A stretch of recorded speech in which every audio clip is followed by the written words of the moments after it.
Hello everyone, today I will show you how to fix guided access not working on iPhone. And here's how it is done. 1. Check if guided access is enabled. Go to Settings, Accessibility, Guided Access. Make sure guided access is turned on. Tap Passcode Settings and set a passcode or enable Face ID or Touch ID for exiting. 2. Restart your iPhone. A simple restart can fix minor glitches.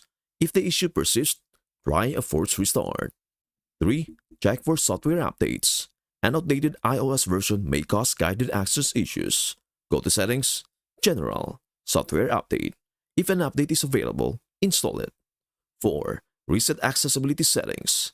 Go to Settings, General, Transfer or Reset iPhone, Reset all settings. This won't delete your data but will reset system settings, including accessibility features. 5. Re-enable guided access. Turn off and on. Go to Settings, Accessibility, Guided Access, toggle it off, then back on. Set up again. Make sure accessibility shortcut triple click is enabled. Open any app, then triple click the slide or home button to test if guided access starts. 6. Check app compatibility.